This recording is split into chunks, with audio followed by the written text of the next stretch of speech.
कृषि दर्शन कृषि दर्शन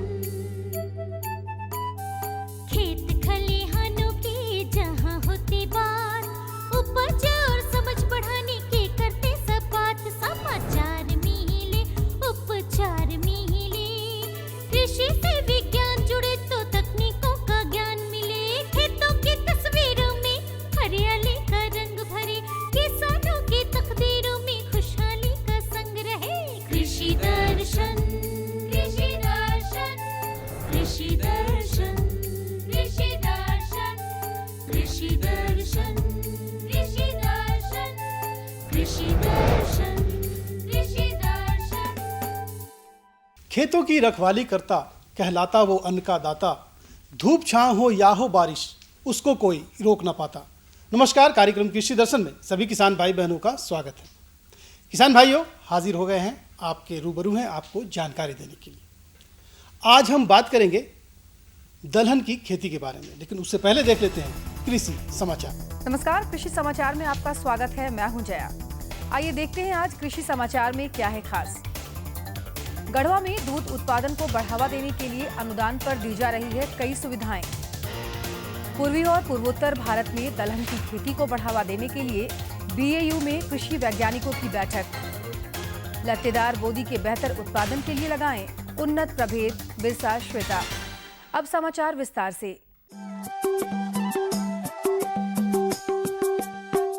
गढ़वा के ग्रामीण क्षेत्रों में प्रगतिशील दूध उत्पादकों और डेयरी उद्यमियों को उनके दूध उत्पादन व्यवसाय के विस्तार तथा आधुनिकीकरण के लिए कई प्रकार की सहायता उपलब्ध कराई जा रही है।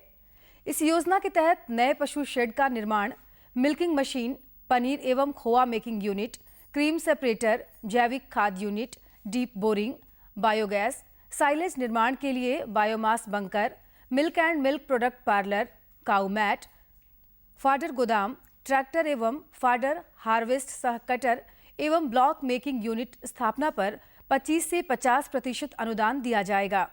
इस योजना से लाभ लेने के लिए 20 जून 2017 तक जिला गव्य विकास पदाधिकारी कार्यालय गढ़वा में आवेदन पत्र जमा कर सकते हैं। पिछले दिनों बिरसा कृषि विश्वविद्यालय में पूर्वोत्तर भारत में संचालित दलहन अनुसंधान परियोजनाओं की पंचवर्षीय समीक्षा समिति की समीक्षा बैठक शुरू हुई। इसमें पूर्वी और पूर्वोत्तर भारत के 10 राज्यों के दलहन वैज्ञानिक भाग ले रहे हैं। समिति के अध्यक्ष सह कर्नाटक के रायचूर स्थित कृषि विज्ञान विश्वविद्यालय के कुलपति डॉक्टर पीएम शालीमात ने कहा कि दलहनी फसलों का क्षेत्र, उत्पादन और उत्पादकता बढ़ाने के लिए वैज्ञानिकों को कमर कसना होगा। दूसरी हरित क्रांति पूर्वी क्षेत्र से आनी है, इसलिए इस क्षेत्र के दलहन वैज्ञानिकों की बड़ी भूमिका होगी। सभी फसलों की खेती के लिए एक खास मौसम निर्धारित है। इसी तरह लत्तेदार सब्जी फसलों की खेती के लिए खरीफ का मौसम सबसे उपयुक्त है।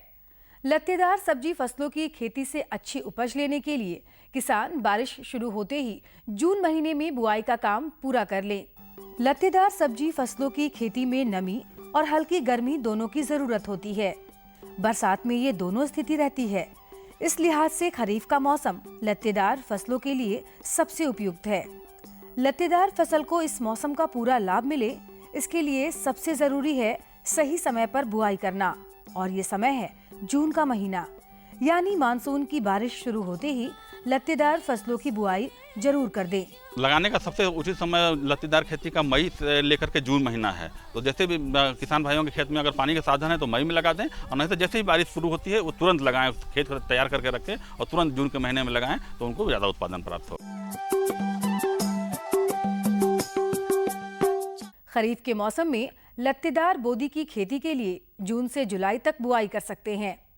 झारखंड में लत्तेदार बोदी के बेहतर उत्पादन के लिए उन्नत प्रभेद बिरसा श्वेता, स्वर्ण श्वेता या स्वर्ण हरिता का चयन करें। लत्तेदार बोदी की बुआई में 15 किलोग्राम बीज प्रति हेक्टेयर की दर से लगाएं। इसमें कतार से कतार की दूरी 75 सेंटीमीटर और पौधा से पौधे की दूरी 15 सेंटीमीटर रखें। अच्छी उपज के लिए झारखंड के लिए अनुशंसित उन्नत प्रभेद बिरसा श्वेता, स्वर्ण श्वेता या स्वर्ण हरिता लगाएं। इनकी उत्पादन क्षमता औसतन 100 से 150 क्विंटल प्रति हेक्टेयर है और अब एक नजर राज्य के 5 प्रमुख शहरों के मौसम के मिजाज पर। आज राज्य के 5 प्रमुख नगरों के अधिकतम और न्यूनतम तापमान कुछ इस प्रकार दर्ज किए गए। रांची का अधिकतम तापमान 32 डिग्री सेल्सियस और न्यूनतम 23 डिग्री सेल्सियस। जमशेदपुर का अधिकतम तापमान 35 डिग्री सेल्सियस और न्यूनतम 27 डिग्री सेल्सियस।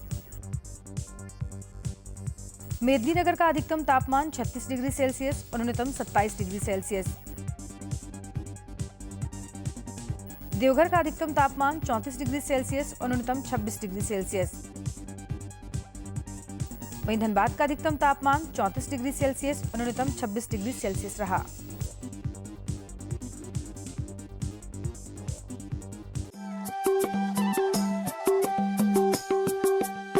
और अब मंडी भाव में आइए नजर डालते हैं अनाजों के भाव पर। आज कृषि उत्पाद बाजार समिति रांची में विभिन्न खाद्यान्नों के थोक भाव कुछ इस प्रकार दर्ज किए गए। चावल मोटा 2000 रुपए से 2400 रुपए, चावल मध्यम 2375 रुपए से 2900 रुपए, चावल उत्तम 3800 रुपए से 6000 रुपए, गेहूं 2100 रुपए से 2600 रुपए, चना 5800 रुपए से 6300 रुपए, दाल अरहर 5600 रुपए से 6000 रुपए, दाल मसूर 4900 रुपए से 5500 रुपए, दाल चना 6700 रुपए से 7200 रुपए, सरसों तेल 9200 रुपए से 10500 रुपए, चीनी 4100 रुपए से 4250 रुपए, आलू 500 रुपए से 800 रुपए और प्याज 750 रुपए से 900 रुपए प्रति क्विंटल रहा। कृषि समाचार में आज इतना ही। अगले दिन अगले अंक में फिर से मुलाकात होगी कुछ ताज़ा तरीन खबरों के साथ। तब तक के लिए दीजिए इजाजत। नमस्कार, जोहार। कृषि समाचार में किसान भाई आपने देखा मंडी का भाव, मौसम का मिजाज और ली कृषि से संबंधित ढेर सारी नई जानकारी हम देंगे, लेकिन उससे पहले छोटा सा विराम। कहीं मत जाइएगा क्योंकि हम फौरन वापस आए। अरे सुन तो। मुझे क्या सुनाना चाहते हो? जो सुनाओ मेरी सौतन को। किसको? अरे वही तुम्हारा मोबाइल फोन जिससे सुबह शाम दिन रात चिपके रहते थे और कहते थे किसान कॉल सेंटर से बातें हो रही हैं। अच्छा ये बात है। हाँ, क्यों? क्या हुआ? अब बात नहीं होती क्या? अब तो झट से बात हो जाती है। ऐसा क्या? हाँ, अब तो ज्यादा लाइनें और खास तकनीक के कारण खेती के माहिरों से तुरंत बात हो जाती है। और अगर कभी लाइन व्यस्त हो तो अपनी समस्या फोन पर रिकॉर्ड करा दो, वहाँ से फोन आ जाता है और समस्या की हल का मैसेज भी आ जाता है। ये देखो आ गया। अरे वाह, इसका मतलब इंतजार की घड़ी अब खत्म। हाँ, तभी मैं सोचूं कि आजकल मुझ पर इतना प्यार क्यों आ रहा है। कृषि संबंधी समस्याओं का अपनी भाषा में तुरंत हल पाने के लिए पूरे भारत में किसी भी फोन से हेल्पलाइन नंबर पर संपर्क करें। किसानों का दोस्त किसान कॉल सेंटर।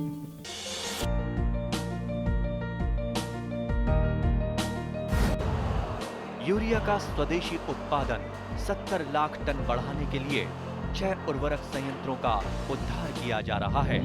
FCIL के गोरखपुर, सिंदरी, तलचर और रामागुंडम संयंत्र, HFCL की बरौनी इकाई और BVFCL की नामरू फोर्थ। सोने पर सुहागा ये है कि देश में अब बनेगा सिर्फ नीम लेपित यूरिया, क्योंकि इससे होगा किसानों का फायदा ही फायदा।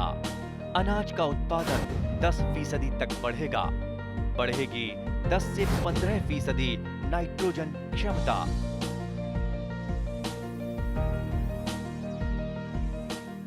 तो अगर आपने अपनी जमीन परती छोड़ी हुई है तो परती ना छोड़े, क्योंकि वहां पर दलहनी फसल बहुत आसानी से लग सकती है और काफी मुनाफा भी आपको दे सकती है।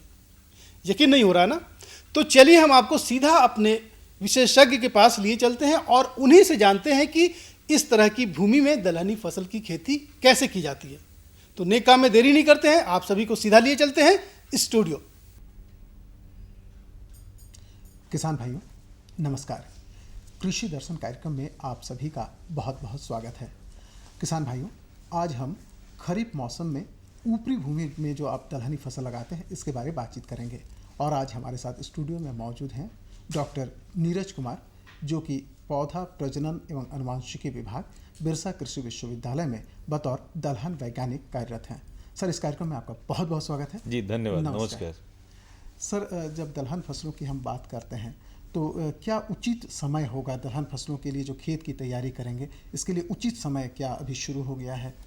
तैयारी तो शुरू कर देनी चाहिए। तैयारी हम ये कहते हैं कि मई महीने से ही शुरू कर देनी चाहिए अगर वर्षा गिरता है तो।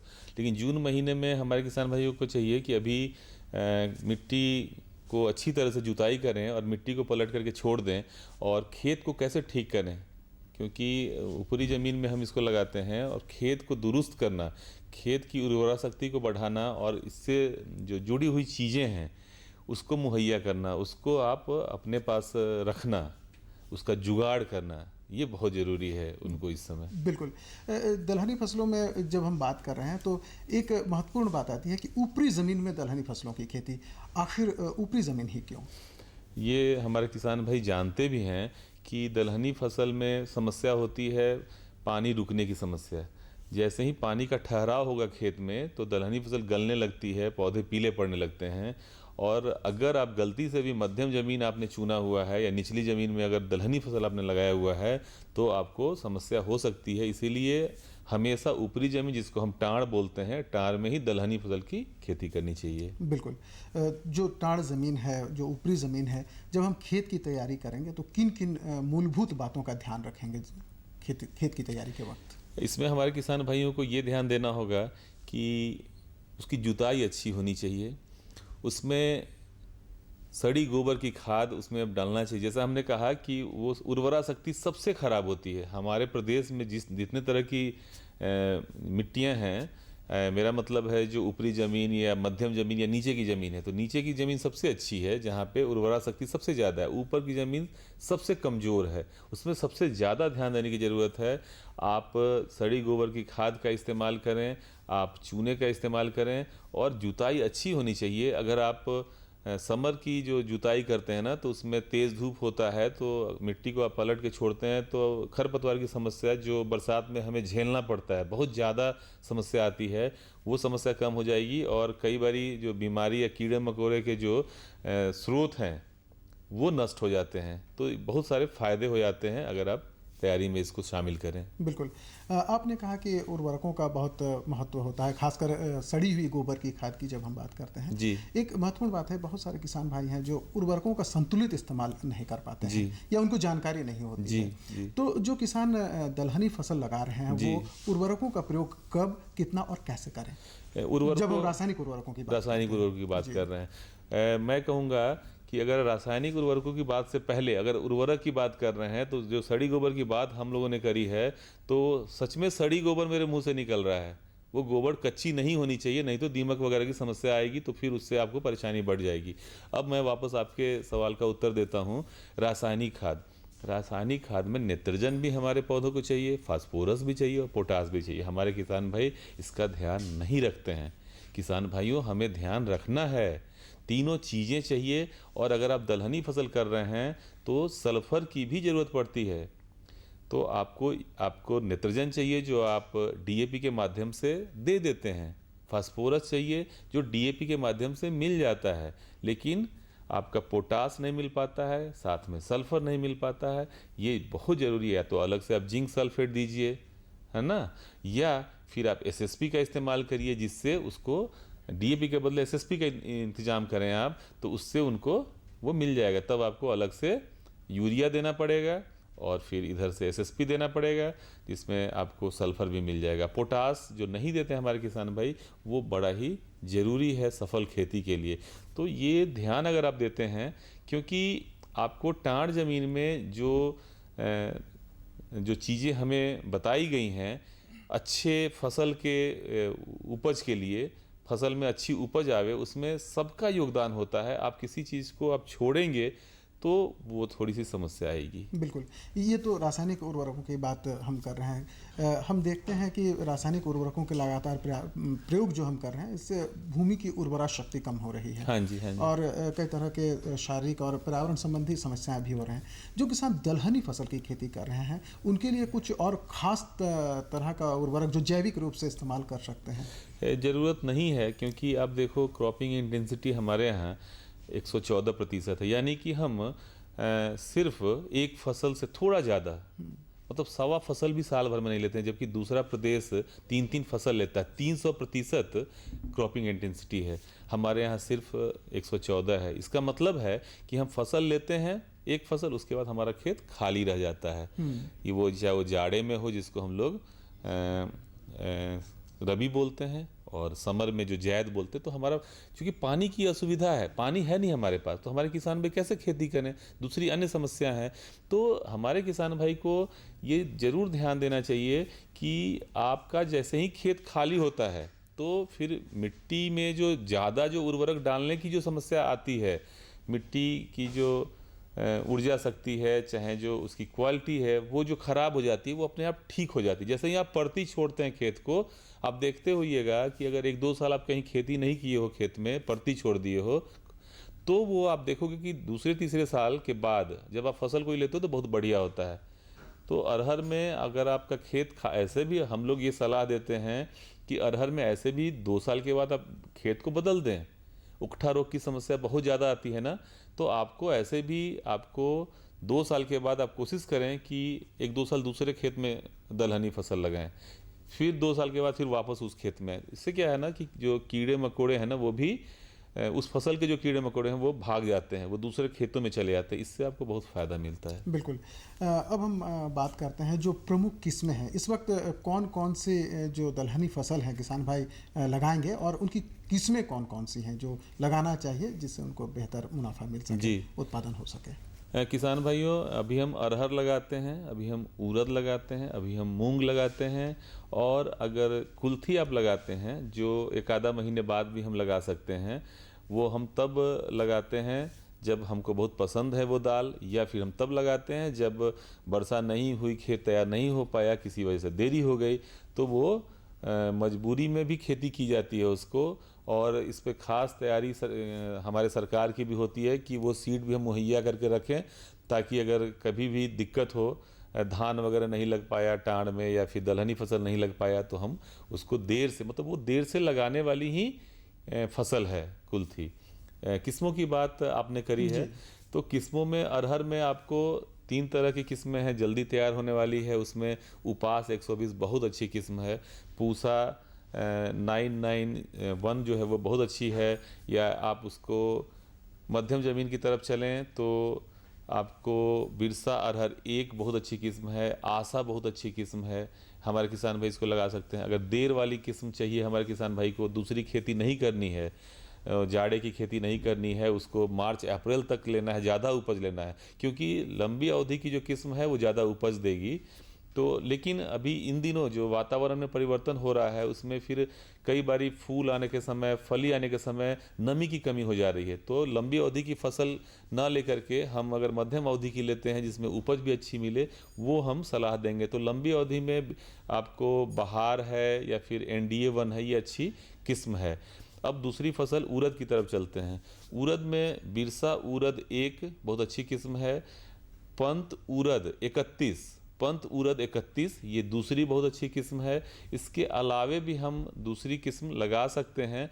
अगर हम मूंग में चलें तो मूंग में SML 668 SML 668 हम लगा सकते हैं। पूसा विशाल लगा सकते हैं, या फिर हम 16 एक किस्म है। किसान भाइयों, यही किस्म जो हम अभी बता रहे हैं, इन्हीं किस्मों की खेती आप सुनिश्चित करें, क्योंकि जो अन्य जो किस्में होती हैं वो हमारे प्रदेश के लिए बहुत अच्छी नहीं हैं, या फिर बहुत पुरानी हो गई हैं, जिसमें अनेक समस्याएं आ गई हैं, तो आपको उपज नहीं मिलनी है। इसके अगर अलावा कुछ अगर आप लगा रहे हैं तो आपको दिक्कत आ सकती है। जी बिल्कुल, काफ़ी अच्छी जानकारी आपने दी कि कौन सा किस्म लगाना चाहिए। इसके अलावा एक और बात आती है कि जब किसान भाई लगाते हैं अपने खेतों में तो खरपतवार की बड़ी समस्या आ जाती है। तो इस खरपतवार, खास करके बरसात के मौसम में, तो इस खरपतवार से निपटने के लिए किसान भाइयों को क्या करना चाहिए?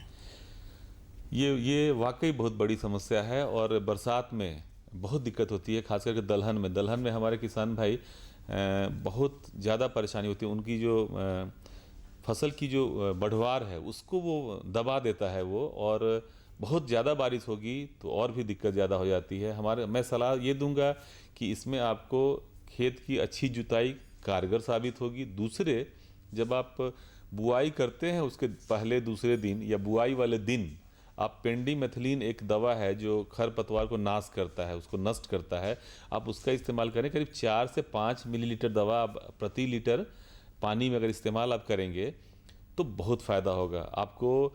शुरू के दिनों में करीब 30 दिनों तक, किसान भाई बहनों, आपको शुरू के 30 दिनों तक कोई खरपतवार नज़र नहीं आएगा। इसके बाद एक इमाजेथाइपर, ये बहुत अच्छी दवा है, हम चाहेंगे कि आप अपने याद कर लें या लिख लें। इमाजेथाइपर ये बहुत मुश्किल से मिलता है हमारे प्रदेश में, नहीं मिलता है तो आप बाहर से मंगवा करके अभी रख लीजिए।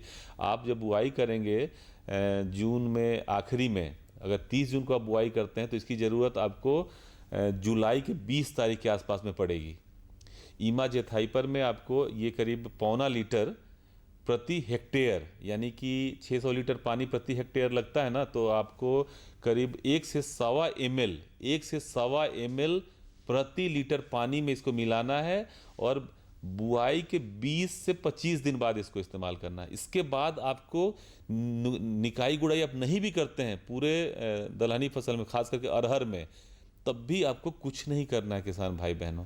मैं ये बता रहा हूँ, आपने बहुत अच्छा प्रश्न किया, ये हमारे किसान भाई जरूर इसको, इस पे अमल करें जो बात हमने करी और है। एक महत्वपूर्ण प्रश्न जो कि किसान भाइयों के लिए बहुत जरूरी है ये जानना, बीजोपचार की बात आती है। हाँ। खास करके दलहनी फसलों में जब हम बीजोपचार की बात करते हैं तो कई तरह के कल्चर होते हैं। हाँ जी। तो बीजोपचार किस तरह से करें ताकि अच्छी फसल उन्हें मिले? हम लोगों ने किसान भाइयों को ये तो बता दिया है कि बीमारी से लड़ने के लिए आप बेविस्टीन करें। अब हमारे किसान भाई बहन करने भी लग गए हैं, लेकिन इससे भी आगे बढ़ना है। इसके बाद भी हमें कीड़े से जो बचाव है उसके लिए भी हमको क्लोरोपाइरीफास का इस्तेमाल करना है। क्लोरोपाइरीफास का इस्तेमाल अगर आप 3-4 ml 1 किलो सीड में 3-4 मिलीलीटर अगर क्लोरोपाइरीफास का इस्तेमाल करते हैं, उसको लगाते हैं बेविस्टीन के बाद, तो कीड़े मकोड़े की समस्या बहुत कम हो जाएगी। राइजोबियम कल्चर जो आप देखते हैं ना दलहनी फसलों में गांठ जड़ में होती है, तो वो वातावरण से नाइट्रोजन को खींचने में वो मदद करता है। तो ये राइजोबियम जो बैक्टीरिया है, इसको प्रयोगशाला में इन दिनों तैयार करते हैं और वो आपको पाउडर के रूप में आपको पैकेट बना करके देते हैं। तो हमारे किसान भाई बहन इन दिनों उस बीज को, जैसे कि अगर आधा एकड़ आपके पास बीज को उपचार करना है तो 1 पैकेट चाहिए होगा, और उस पैकेट के लिए आपको 100 ग्राम गुड़ चाहिए होगा। बस इतना ही कुछ करना है। 100 ग्राम गुड़ को पानी में आप खौला दें चूल्हे पे। जब वो पानी खौल जाए तो वो पैकेट आप 1 पैकेट डाल दीजिए और मिला दीजिए, ठंडा होने दीजिए। उससे आपको 1 एकड़, चाहे फसल कोई भी हो, उड़द हो, मूंग हो, चना हो, चाहे अरहर हो, कोई भी हो, आप आधा एकड़ का मतलब हुआ कि अगर अरहर 20 किलो लगता है हेक्टेयर में, तो आधा एकड़ का मतलब हुआ 4 किलो बीज। तो उस 1 पैकेट जो आपने बनाया गुड़ के साथ, उसमें आप 4 किलो बीज ही इस्तेमाल करिए, मिलाइए, ठीक है ना। और ये किसी भी फसल के लिए जो बीज दर कुछ भी हो, आपको वो आधा एकड़ के लिए 1 पैकेट कारगर होगा। अब आप लगाएंगे, लेकिन ध्यान जरूर रहे कि पहले बेविस्टीन, फिर क्लोरोपाइरीफास, है ना, कीड़े की दवा, तब सबसे आखिर में राइजोबियम कल्चर। अब इससे क्या होगा कि आपका जो उपज है बढ़ जाएगा और नाइट्रोजन की जो आवश्यकता है आगे वो कम हो जाएगी। दूसरे फसल में भी, इस फसल में तो कम ही है आपको जरूरत पड़ेगी, दूसरे फसल में भी कम हो जाएगी। उर्वरक का कम इस्तेमाल होगा और आर्थिक बचत भी होगी। करीब 15 से 20% उपज ज्यादा मिलेगा। इतना छोटा सा चीज करने पे हमें लगता है कि ये 10-15 रुपए में ये मिलता है पैकेट हमारे विश्वविद्यालय में, मृदा विभाग में। जी, तो जब बुआई करते हैं किसान भाई, अपनी फसल की बुआई करते हैं, तो किन बातों का ध्यान रखें बुआई करते वक्त? बुआई करते समय ये हमारे किसान भाई ध्यान रखें कि बीज दर सही हो। वो फेंके नहीं बीज को, जो छींटते हैं ना वो छींटे नहीं, उससे समस्या आएगी, उससे पौधे की सही संख्या नहीं होगी, बाद में घूमना फिरना मुश्किल हो जाएगा खेत के अंदर, निकाई गुड़ाई नहीं कर पाएंगे, बीमारी जब आएगी, कीड़े की समस्या आएगी, तो वो अंदर जा ही नहीं पाएंगे खेत में। मैं सलाह दूंगा कि साथ में जो दूसरी फसल वो लगाते हैं वो कारगर हो सकता है, उससे आपके जो क्या बोलते हैं उसको, खरपतवार, उसका आना कम हो जाता है। क्योंकि जो खाली जमीन है उसके बदले दूसरी, अब आप मक्का के साथ लगाते हो, आप मूंगफली के साथ लगाते हो, मड़ुआ के साथ लगाते हो, आप अदरक के साथ लगाते हो, है ना। तो उससे क्या होता है कि जो बीज की जो खाली जमीन है जिसका हम इस्तेमाल नहीं करते हैं, तो उपज भी आपका ज़्यादा मिलता है और खरपतवार से भी सुरक्षा होती है। इसलिए कोशिश करना है कि लाइन में लगाएं। आप इंटरक्रॉपिंग करें, साथ में दूसरी फसल की लाइन लगाएं, लेकिन लाइन में लगना जरूरी है, ऐसे छींटने से नहीं होगा। और अरहर या दलहनी फसल आपको उपज दे देती है, खराब रख रखाव में भी खराब फसल का आप इस्तेमाल करते हो तब भी उपज बढ़िया मिल जाता है, लेकिन आपको ज़्यादा उपज लेना है, क्योंकि आपको खुशहाल रखेगा। जब प्रोटीन आपके शरीर में जाएगा आप स्वस्थ रहेंगे और हमारा झारखंड स्वस्थ रहेगा। पोषण, हाँ, इसमें सबसे ज़्यादा पोषक तत्व है। और अगर दाल को हम खाने में इस्तेमाल करें, किसान भाई अगर चावल के अलावे दाल भी खाएंगे, सब्जी भी हमारे यहाँ पर्याप्त है, तो हम खुशहाल रहेंगे, हम स्वस्थ रहेंगे, हम में मतलब कोई समस्या नहीं रहेगी। तो इसलिए दलहनी फसल पे खास ध्यान सरकार का भी है और हम वैज्ञानिकगण और ये जो दूरदर्शन का जो माध्यम है, इस सब लोग मिल करके चाहते हैं कि झारखंड का सही में विकास हो, हमारे किसान भाई बहन स्वस्थ रहें। जी, लगभग सारी बातें हो गई हैं। एक आपने शुरू में भी चर्चा की थी उकठा रोग के बारे में। हाँ। तो जब रोग लगने की बात आती है तो उकठा रोग क्या मतलब, कैसे इससे बचाव करें, या कैसे उसको बाद में वो रोग नहीं आए, इसका किस तरह से इससे बचाव किया जा सकता है? उकठा रोग में मेरी सलाह ये होगी कि आप जो उकठा रोग प्रतिरोधी किस्म है, मेरा मतलब है जो रेसिस्टेंट वेराइटी है, जिनमें उकठा रोग नहीं लगता है, प्रतिरोधी क्षमता उसमें तो ज्यादा, वो किस्म आप लगाएं। तो जो भी किस्म हमने कही है, बाहर को छोड़ करके जितने भी किस्म हमने बताई है उसमें ये नहीं लगता है। दूसरी चीज कि अगर आप खेत का बदलाव करेंगे तो ये उकठा रोग का लगना कम हो जाएगा। तो खेत का बदलाव जरूरी है, हर 2 साल पे खेत का बदलाव जरूरी है। और अगर आप खेत का बदलाव करेंगे तो ये समस्या नहीं आएगी। और कोशिश करें कि जब उकठा रोग लग जा रहा है, ठीक है ना, तो उस किस्म को, जो किस्म आप इस्तेमाल किए हैं उसको जानने की कोशिश करें। कई बार हम लोग किसान भाई बहन के खेत में जाते हैं, समस्या देखते हैं, पूछते हैं कि आपने कौन सा किस्म लगाया। कई बार हम लोग नहीं पहचान पाते हैं कि ये है कौन सी किस्म, तो उन्हें सलाह देना मुश्किल हो जाता है, क्योंकि उन्हें भी नहीं पता होता है। या तो उनकी जो वैरायटी, लोकल वैरायटी है वो, या फिर कई बार वो जो लाते हैं वो नाम वाम कहीं खो चुका होता है, वो नहीं बता। तो कोशिश ये करिए, जो हमने किस्में कही है आप कोशिश करें वो लगाने की। अगर वो नहीं लगा पाते हैं तो जो किस्में आप खरीद करके लाते हैं उसका नाम आप जरूर जानें, जरूर पढ़ें पैकेट्स पे, ताकि वैज्ञानिक को बाद में किसी समस्या आने पे सलाह देने में सुविधा हो। जी, बिल्कुल। मतलब फसल चक्र अपनाएं और जो लगा रहे हैं आप उसकी जानकारी अवश्य रखें कि कौन सी वैरायटी है, कौन सी किस्म है, तब ये आसान होगा उसका। और उर्वरकों के इस्तेमाल में भी काफ़ी ध्यान रखें कि सिर्फ नाइट्रोजन का या दूसरे ये का इस्तेमाल नहीं करें, क्योंकि सल्फर भी बहुत जरूरी है। जी हाँ किसान भाइयों, अगर आप दलहनी फसलों की खेती कर रहे हैं तो कई महत्वपूर्ण बातें हैं। ऊपरी ज़मीन में आप खेती कर रहे हैं तो खेत की तैयारी ठीक से कर लें। उर्वरकों के इस्तेमाल में आप पूरा ध्यान रखें ताकि किसी भी तरह की जो मात्रा है वो ज़्यादा या कम नहीं हो। अम्लीय भूमि है तो चूने से उपचार कर लें भूमि की, और साथ ही साथ निश्चित रूप से आप जो बीजोपचार है वो करें। अगर आप इन तमाम बातों का ध्यान रखते हैं और वो किस्में चुनें जिसकी आपको जानकारी हो और जिससे जो रोग प्रतिरोधी क्षमता जिसमें ज़्यादा हो, तो आपको निश्चित रूप से बहुत लाभ होगा। सर, आपने बहुत महत्वपूर्ण जानकारी दी, इसके लिए आपका बहुत बहुत धन्यवाद। और किसान भाइयों, आपसे भी चाहेंगे इजाज़त। नमस्कार। नमस्कार। जोहार।